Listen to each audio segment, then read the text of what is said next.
Сайн байна уу? Сайн байна уу? Энэ өдрийн мэндийг хүргэе. Тэгэхээр хоёулаа яриагаа 1992 оны үндсэн хуулийн талаар эхлэе. Тэ хэдийгээр одоо үндсэн хуульд хэд хэдэн удаа нэмэлт өөрчлөлт орсон боловч өнөөдрийг хүртэл 1992 оны үндсэн хууль хэрэгжсэн хэвээрээ байгаа. Тэ энэ хуулийн талаар ер нь судлаачид бас хоёр талын байр суурьтай байдаг шүү дээ. Зарим нь бол энэ хууль одоо нөөцөө нэгэн шавхсан энд яаралтайгаар шинэ үндсэн хууль батлах хэрэгтэй гэдэг. Зарим нь бол энэ хууль бол маш сайн үндсэн хууль болсон. Өнөөдөр ч гэсэн үүргээ гүйцэтгэх боломжтой гэдэг. Энэ тал дээр та ямар бодолтой байдаг вэ? Үндсэн хуулийн асуудал бол зөвхөн улс төрчдийн ярьдаг сэдэв биш, судлаачдын ярьдаг сэдэв биш. Энэ бол Монгол улсын иргэн хүмүүст хамаатай ийм зүйл уулна. Харамсалтай нь ер нь бол яг үннийг хэлэхэд жирийн иргэд бол үндсэн хуулийн асуудлыг огт сонирхдаггүй. Ер нь одоо үндсэн хууль хэдэн бүлэгтэй вэ? Одоо хэдэн заалттай вэ? Ямар концепцтэй гэдээ асуухаар хинч мэддэггүй. За жирийн иргэд битгий хэл манай төрийн албаныхан ч гэсэн ер нь бол үндсэн хуулийн талаар улс төрчид маань ч гэсэн одоо тий парламентод сууж байгаа 76 гишүүдээс үндсэн хуультай холбоотой зүйл заалтуудыг асуухад бас мэддэггүй мэдж байгаагүй тохиолдлууд гардаг шүү дээ.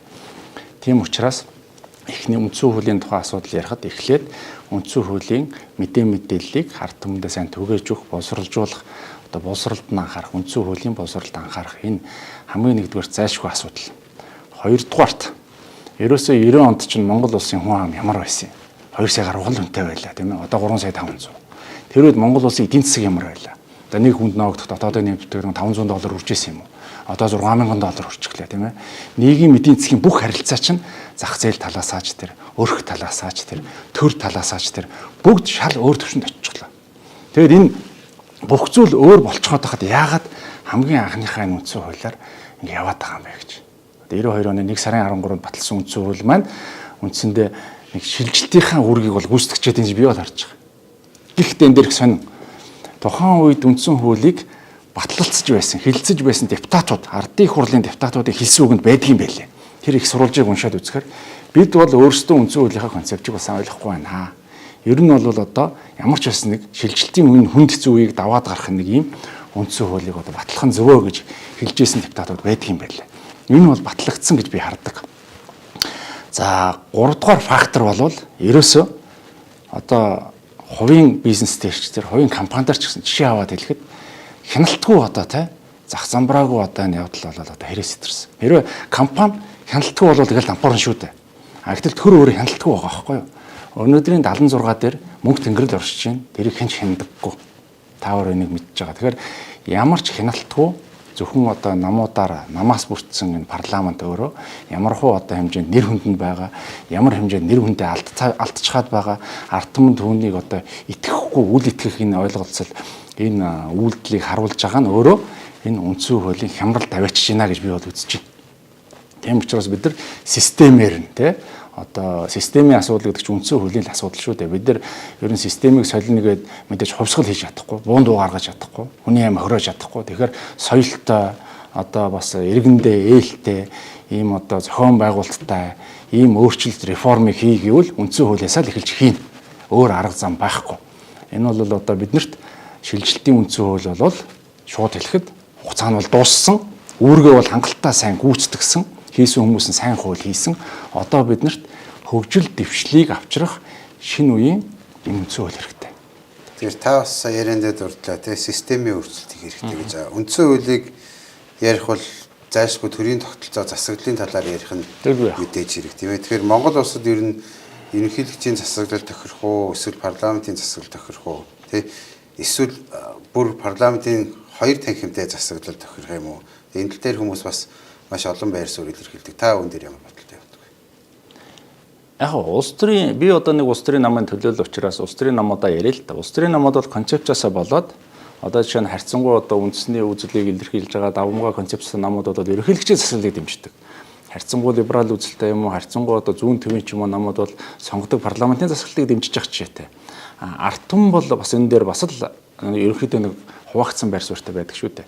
92 оны үндсэн хуулийг баталж авах ч гэсэн депутатууд бол яг энэ засаглалынхаа энэ одоо хэлбэр дээр бол яг одоо 50-50% болоо санд нь ерөөсөө ингээд хуваагдаж байсан юм билээ. Тэрийг бол одоо очролт ерөнхийлөгч тухайн үед одоо хайныг хагалж ингээд одоо парламентын засаглалтаа ийм улс байя гэдгээр тогтож 92 оныхон үндсүүл хийж исэн юм билээ. Тэгвэл миний хувьд бол одоо бодохдоо ер нь бол Монголд бол ерөнхийлөгчийн засаглал бол тийм их тохиромжтой биш гэж боддог. Жинхэнэ ардчилсан төрийг байгуулъя гэвэл ард түмэн нь өөрөө засагладаг, ард түмэн нь өөрөө хяндаг, ард түмэн нь өөрөө одоо энэ засгийнхаа бүх эрхийг тодорхой хэмжээнд ер нь мэддэг. Энэ хэлбэр нь өөрөө сонгодог парламентын хэлбэр. Тэр тусмаа ер нь хоёр танхимтай, дээд доод хоёр танхимтай, дээд танхимд нь ард түмэн өөрөө суудаг, өөрсдөө сонгогддог, доод танхим нь бол улс төрөөр дамжиж төрөө байгуулдаг, энэ системээрээ явдаг. Ийм сонгодог парламент бол Монгол бол нэн тохиромжтой гэж хардаг. Би яагаад ингэж харж байна вэ гэхээр ер нь бол судлаач багш нар за улс төрийнхэн ч гэсэн хэлдэг шүү дээ. Одоо хоёр танхимтай парламент бол зөвхөн холбооны улсуудад байд юм а гэж ярьдаг тий. Одоо Оросын холбооны улс гэж ярих чинь одоо Верховный Совет гэдэг тий Америк нэгдсэн улсад одоо Сенат гэж байж л байна тий. Тэгэхээр энэ бас тийм заавал холбооны улсад байдаг зүйл биш юм байлээ. Дэлхийн одоо 160 гаруй улсууд хоёр танхимтай парламенттай яваад болж байна. Тэгэхээр Монголын хувьд өнөөдөр шиг ингэж хяналтгүй одоо төр өөрөө үн цэнэ алдсан, нэр төрөө алдсан энэ байдлыг үгүй хийгээвэл заавал хяналттай болох хэрэгтэй. Тэгэхээр Авраам Линкольн хэлсэн үг байдаг шүү дээ. For the people, from the people, by the people гэдэг. Энэ чинь нэг ард түмэн жинхэнэ одоо арчилсан төр чинь ард түмэн л өөрөө төрөө байгуулна гэдгийг хэлээд байна шүү дээ.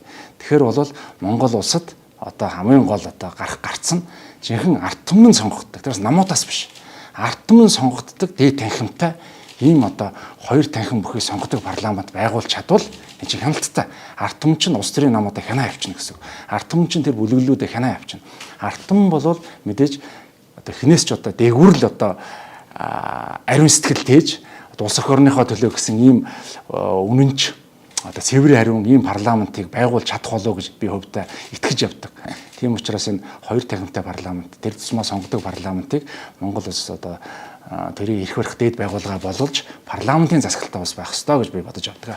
Тэгэхээр яг өнөөдрийн энэ нөхцөл байдал дээр буюу Монголын өнөөгийн энэ улс төр нийгмийн ийм нөхцөл байдал дээр одоо үндсэн хуульд өөрчлөлт оруулаад ч юм уу тийм хоёр танхимтай парламент байгуулах хууль байгууллаа гэхэд одоо өнөөдрийн яг энэ иргэдийн донд үүсэж байгаа бохимдолтой энэ Монголын нийгэм сайн тал руугаа өөрчлөгдөх боломж юу н хэр болтой нэг хууль баталснаар эсвэл өөр бас хүчин зүйл нөлөөлөх ёстой юм болов уу? Яг бид мэдээж түрүү хэллээ системийг болоод үнцээр нь өөрчлөхгүй бол явахгүй нэ гэж тийм үндсэн хуулийн реформ заавал хэрэгтэй байна. Тэгэхээр хяналттай юм төртөө болёо гэдэг санаа явж байна энд.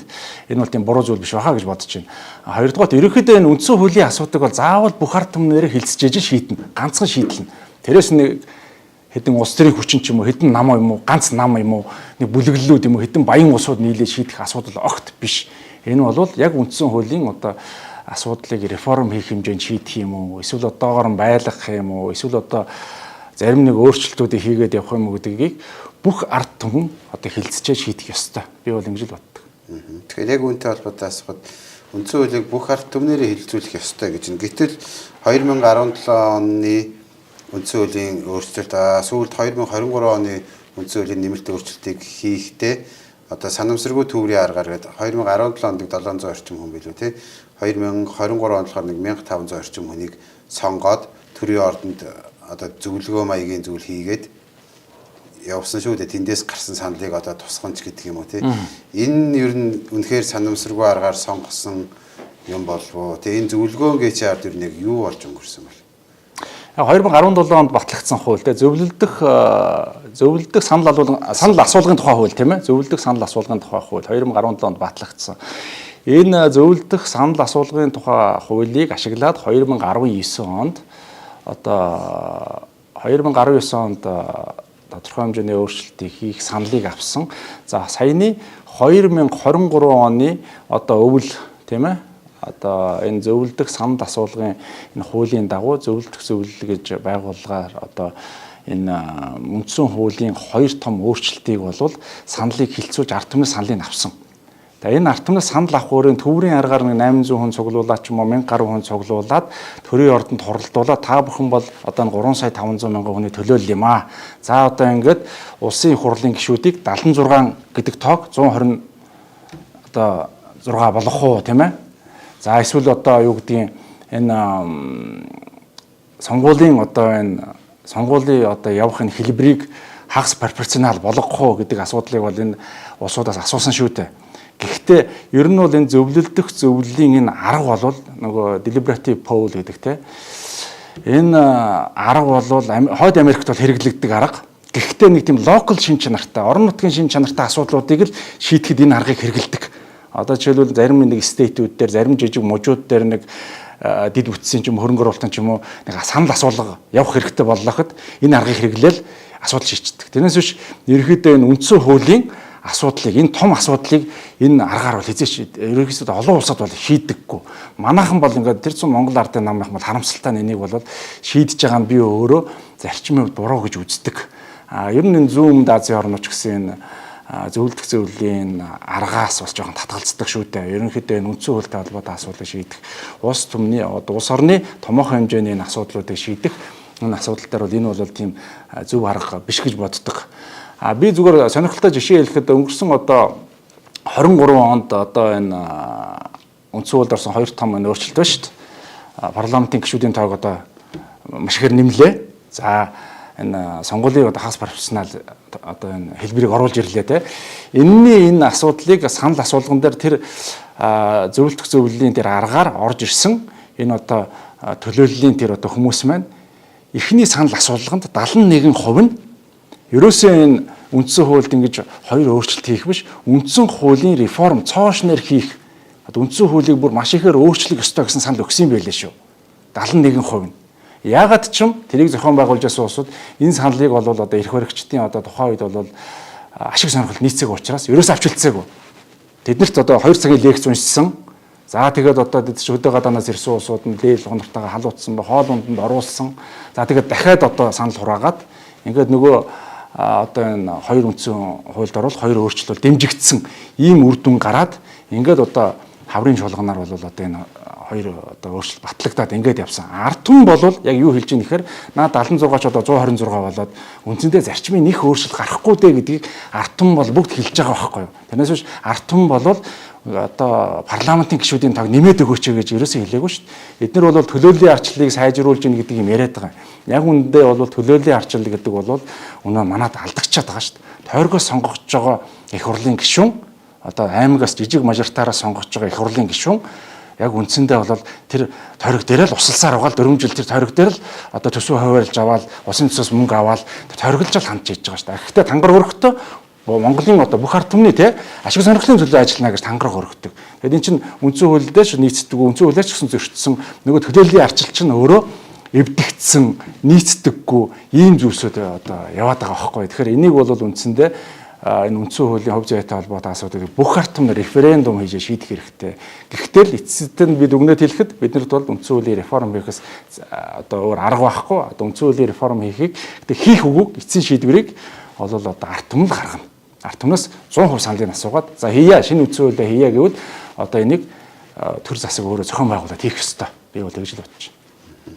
Тэгэхээр засгийн газраас мөн саяхан үндэсний баялагын сангийн тухай хуулийг оруулж ирээд улсын хурлаар яралтай гормоор баталсан. Тэгээ энэ хуулийн концепц юу н хэр зөв байсан бэ? Тэгээ мөн шинэ нам бас энэ хуулийг энэ удаагийн парламент баталж болохгүй гэж эсэргүүцэж байсан. Энэ талаар яагаад энэ удаагийн парламент энэ хуулийг баталж болохгүй гэж үзсэн бэ? Шинэ нам баялагын сангийн тухай хуулийг бол эсэргүүцээгүй, дэмжиж байгаа. Энд чинь мөнгө хоримтлуулж хадгалаад ирээдүйдээ зарцуулъя. Одоо ирээдүйн хойчтой хадгалъя гэдэг чинь буруу зүйл биш шүү дээ. Мега төслөө санхүүжүүлъя гэдэг чинь буруу зүйл огт биш. Энэ бол зөв зүйл. Гэхдээ манай шинэ намын байр суурь ямар байсан бэ гэхээр одоогийн парламент чинь нэр хүндээ алдчихад байна. Ерөөсөө энэ тусгай сангуудын асуудлаа зөндөө гарлаа. Нүүрсний хулгайд одоо ихэнх нь нэр холбогдлоо. Хөгжлийн банкны асуудлууд өнөөдөр нэр бүхэн маш олон парламентын гишүүд нэр холбогдлоо. Тэгэд энэ томоохон асуудлуудад одоо энэ парламентын гишүүд маань өөрсдөө нэр холбогдоод парламентын нэр хүнд унтсан энэ үед энэ ард түмний баялагтай холбоотой асуудлыг энэ парламент энэ яаралтай гормоор ингэж шийдэх нь ёс зүйн хувьд буруу байна гэдгийг манай шинэ намын дарга одоо ганц тулга одоо маш одоо хурцаар шүүмжилж хэлсэн юм аа. Энийг бол би ч гэсэн хувьдаа бол одоо зөвлөхийн хувьд 100% дэмжиж байна. Тэрнээс биш одоо дараагийн парламент дээр ч юм энэ заавал уг нь хэлцэгдээд илүү сайхан одоо төгс төгөлдөр болоод явсан бол уул нь сайхан байлаа. Гэхдээ харамсалтай нь одоо хит олонхороо төрий бариад энэ одоо парламентын хуулийг бол одоо маш яралтайгаар одоо хийлээ. Би зөв миний харж байгаагаар бол бас нэг улс төрийн оноо ахиулах гэсэн нэг унсан рейтинг өсгөх гэсэн нэг тийм арга юм болов уу гэж харж байгаа. Тэгэхээр Монгол Улсын ерөнхий сайд оюун эрдэнэс бас шинэ үндсэн хуулийн төсөл санаа боловсруулах одоо санаачлага гаргаад одоо улс төрийн намуудын дарга нар болон эрдэмтэн судлаачид бусад хүмүүсийг оролцуулсан одоо юм баг томилж ажилласан шүү дээ. Та бас энэ шинэ үндсэн хуулийн төсөл боловсруулах багт орж ажилласан хүний хувьд одоо хэрэгжиж байгаа үндсэн хуулиас таны оролцож боловсруулсан хуулийн төсөл юугаараа ялгаатай вэ? Тэгээ ямар давуу талтай энэ хууль хэрв хууль болж энэ төсөл хэрв хууль болж батлагдвал одоо Монголын улс төрд нийгэмд эдийн засгийн ямар өөрчлөлт авчрах юм бол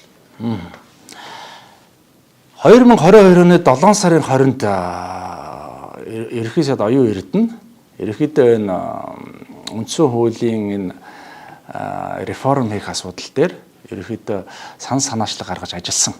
За ингээд захирамжаа гаргаад Монгол улсын одоо ерөнхийлөгч асан намрын их хоёроор ахлуулад ингээд үндсэн хуулийн төсөлтөй намуудыг улс төрийн намуудыг ураад за үндсэн хууль парламент судлаач нар энэ ерөөсөө хуульч нар энэ идэвхтэй улсуудыг бүгдийг одоо бас ураад ингээд нэлээд том ажлын хэсэг байгуулагдсан.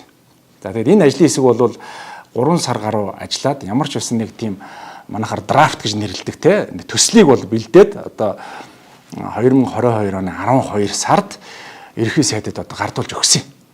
За тэгээд энэ ажил маань үндсэндээ яг тухайн үедээ ийм ажил болж байгаа ингэсэн тэгсэн гэдэг асуудал нь бол олон нийтэд бол нэг хурж амжаагүй. Яагаад тэгэхээр одоо ирэх барьж байгаа парламентын зүгээс их хурлын зүгээс нөгөө их хурл үндсэн хуульд оруулах 2 өөрчлөлт. Нөгөө парламентын гишүүдийг 126 болгох. За сонгуулийн тогтолцоог өөрчлөх асуудал эд яригдчихсэн учраас шинэ үндсэн хуулийн реформ хийгдэх асуудал бол үндсэндээ хоош тавигдаад ингээд нийгэмд бол хүрч чадаагүй маа. Энийг бол би одоо хариуцлагатай хэлчихье гэж бодож байна. Зүгээр энэ одоо төсөл дээр бол энэ зүгээр төсөлөл гарсан зүйл. Тэгээд энэ төсөл бол мэдээж одоо ард түмнэр хэлцэгдэх ёстой. Ард түмэнд энэ санаа бүгд одоо очих ёстой. Энийг бол төр засаг бол бас зохион байгуулж ирэх ёстой гэж би хардаг. Онцлогийн хувьд бол ер нь одоо 60 оны үндсэн хууль гэх юм бол одоо 90 он хүртэл 92 он хүртэл маш их өөрчлөгдсөн байдیں۔ Жил болгон өөрчлөгдсөн байдаг. 40 оны үндсэн хууль бас адилхан. 60 онд бол 60 оны үндсэн хууль улс төрийн намын тухай юм ойлголт орж ирсэн байдаг. Тэгэхээр энэ нам төвтэй үндсэн хууль болсон ийм онцлогтой байдаг л да 60 оны үндсэн хууль. Гэхдээ 92 оны үндсэн хууль яг одоо нийгмийн эдийн засаг жоохон солигдоод өөрчлөгдсөн ч гэсэн харцсангуу төр төвтэй юм үндсэн хууль болсон байдаг. Нөгөө төрийн тогтолцоо юмудаа бичсэн тэгсэн хэрнээ төр нь бол одоо хяналтгүй юм төр яваад байдаг. Гүйцэтгэх засаглалын хувьд бол өөрөө юм гүйцэтгэх засаглалын давхардал бий болж ирсэн те. Ерөнхийлөгчийн засаглал гэдэг нэг юм завсрын институт энэ гүйцэтгэх засаглал руу ороод ирсэн те. Тодорхой хэмжээний бүх ард түмнээсээ одоо сонгогддог. За тэгээд өөрийн мөрийн хөтөлбөртэй сонгогддог. Мөрийн хөтөлбөрөө биелүүлэхийг хичээдэг. Тэрийг бол мөрийн хөтөлбөрийг биелүүлэхэд төсвийн хөрөнгөөр л биелүүлэгдэнэ. Гэтэл ерөнхий сайд буюу бас нэг үүс засаглалын бас нэг томоохон хэлбэр байж байгаа. Энэ хоёр бол ажил нь миний харж байгаагаар тийм сайн уялдаж чаддаггүй. Гадаадд бол ерөнхийлөгч нь Монгол улсад төлөөлөд явцдаг. Гэрээ хэлцээр хийчдэг. Яг гадаад дотоодтой ажиллах тэр институт чинь гадаад харилцааны юм чинь ерөнхий сайдынхаа доор байж идэг. Ажлаа бол төсвөө захиран зарцуулга ихэнх одоо төсвөө захиран зарцуулганд ерөнхий сайд байж байгаа ч гэдэг. Ингээд энэ манай энэ засаглалын гажуудал бол эндээс явдаг шүү дээ. Одоо Монтескогийн манайхан нөгөө засаглал хуваахан онол гэж яриад байдаг. Яг уг нь бас яг хэллэгээр бол тусдаа орших засаглалын онол гэдэг л дээ. Энэ хууль тогтоох засаглал, энэ гүйцэтгэх засаглал, шүүх засаглал чинь ингэж тусдаа бие биенээс хараат бас оршиж жинхэнэ ардчлал тогтдог. Онол нь тийм. Манад бол бүгдээрээ хоорондоо холбоотой байгаа шүү дээ. Тэ? Одоо энэ шүүх одоо энэ хууль тогтоох засаглал чинь манай парламент дотор чинь манай улсын их хурлын гишүүд чинь бүгдээрээ засгийн газартай байж байна. Гүйц засаглалтай байж байна. Тэгээд засгийн газар чинь одоо ингээд хууль одоо төсөв өөрсдөө сангийн сайд байлаа гэх чинь оруулаад өөрөө одоо жишээлбэл одоо тэр эдийн засгийн банк хороонд аргач байж байгаа шиг тий. Тэгээ өөрөө тэр их хуралдаа суугаад тэрийг баталж яадаг. Тэгээ өөрөө боловсруулад өөрөө хянаад тэр шатлаламжлал гаргаад өөрөө баталж штэ. Энэ чинь логикгүй бодоход энэ ямар ч хяналт байхгүй байхгүй юу. Тэр энэ чинь жинхэнэ арчилсан төр засгийг байгуулдаг бол энэ чинь онлоор бол тустай юм хараат бус ингэж байх байтал манайх бүгд хараат. Шүүх засаглал чинь дандаа томилгооны. Нөгөө ерөнхийлөгчийн институт томилж гин те. За тэгээд одоо энэ чинь нөгөө шүүхийн зөвлөл чинь те дээд зөвлөл гэж байдаг шүү дээ. Одоо шүүхийн зөвлөлчин бол бас л томилгооны л байгуулга. Улс төрийн томилгоонд явж идэг. Тэгэхээр энэ болгоныг үгүй хийсэн, байхгүй болгосон, жинхэнэ онлынхын дагуу хараат биш болгосон, ард түмний хяналтыг тогтоосон, хүний эрхийг дээдлсэн. Одоо энэ 92 оны үндсэн хууль чинь хүний эрхийн нэг зүйл залцуудал байдагс бүлэг байдаггүй шүү дээ. Энэ төсөл дээр бол бүр хоёр бүлэг явж байгаа. Хүний эрхийн одоо ойлголтуудыг нэг маш задлж бичээд хүний эрхийн дээд одоо юм комисстай байна гэдэг энийг бас бичээд тэр нь бүр тусдаа бүлэг болчихсон. Ерөөсө хүний эрхийг дээдлсэн хүн төвтэй, тэрнээс төр төвтэй биш. Иргэн төвтэй, хүн төвтэй ийм үндсэн хууль болж чадсан шүү. Энийг бол одоо тухайд бид нар энэний төслийг бичээ байж хахад бол бас их гүтгэлэг, доромжлол одоо ерөөсөө тийм мушгингуй байсан ийм мэдээлэл бол маш их явсан юм аа. Ус төрдсөн. Яг үнэндээ бол энэ бол ерөөсөө хүний эрхийг дээдлсэн хүн төвтэй маш сайн үндсэн хуулийн төсөл болсон гэж би бол хувьдаа хардаг. Тэгэхээр 2023 оны үндсэн хуулийн өөрчлөлтөөс хийгээд одоо хуулиараа бол ахиж 8 жилдээ үндсэн хуулиар оролдож болохгүй болсон шүү дээ, тий. Яг гоо энэ нөгөө үндсэн хуулийг хамгаалах тийм одоо нэг субъект органик хууль шүү дээ, тий. Үндсэн хуулийг одоо ингээд тэр органик хуулийг бол ямар нэгэн одоо хэрвээ улс их орно гэсэн сэтгхүүтэй ирээдүйдээ санаа зовдөг, зовиндог ийм улсын хүчин одоо нь 2024 онд сонгогдоод шинэ парламент байгуулагдах юм бол органик хуулийг бас өөрчилж болно шүү дээ. Тэгвэл органик хуулийг бол эн чинь их хурл баталдаг, өөрчилдөг. Хэрвээ энийг өөрчлөх сонирхолгүй болвол энэ өөрчлөгдөхгүй ингээл яваад байна. Таны хэлснээр одоо 7-8 жил болох байх. Гэхдээ өнөөдөр бид нэг юм санах хэрэгтэй. Өнөөдөр төр ард түмэн хоёрын хооронд том хан босчоод байна шүү дээ. Яагаад та юм хан босчоод байна гэж бодож байна. Нэг ханны наам төр гээд төрийн дээдлэлт нь одоо баахан баячууд, баахан одоо бүлэглэл. Ерөөсөө энэ 76 орсон бүгд баячууд байгаа шүү дээ. Хэдэн баячууд энэ улсыг ч авч явж шүү дээ. Ингээд бодлого босруулж шүү дээ. Энэ чинь ард түмнийг ойлгохыг ч хүсэхгүй байна. Тэгээд нэг тэр хан дээгүүр нэг жохоон чулуудаж өгдөг. Халамж. Одоо нэг 100 мянган төгрөг 5-7-оос орсон шүү гэд. За тэгээд нөгөө одоо тэр халамжийн олон системээрээ нэг одоо гурил будаа талон иймэрхүү юмыг тарааж өгдөг тий.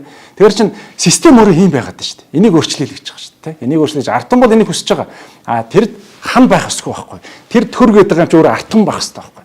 Ард түмнээс бол төр их сурвалжтай гэдгийг энэ үндсэн хууль бичээд өгсөн байж байгаа. Бүр тэр төр гэдэг юм чи ард түмнээс л их сурвалжтай. Ард түмэн тэрийг байгуулдаг. Ард түмэн тэр хамгийн дээд эрх мэдлийг атгах нь. Тэгээд тэр доод танхимыг хянана гэдгийг энэ номон дээр л бичээд өгсөн байж байгаа байхгүй. Тийм учраас энэ системийн өөрчлөлтийг бид нар зоригтой хийх хэрэгтэй. Тэгэхгүй бид нар одоо ингээд эндээс ингээд зөвхөн нэг улс төрийн намаар дамжуулаад төрөө барина. Нам нь бол олигархууд болчихсон.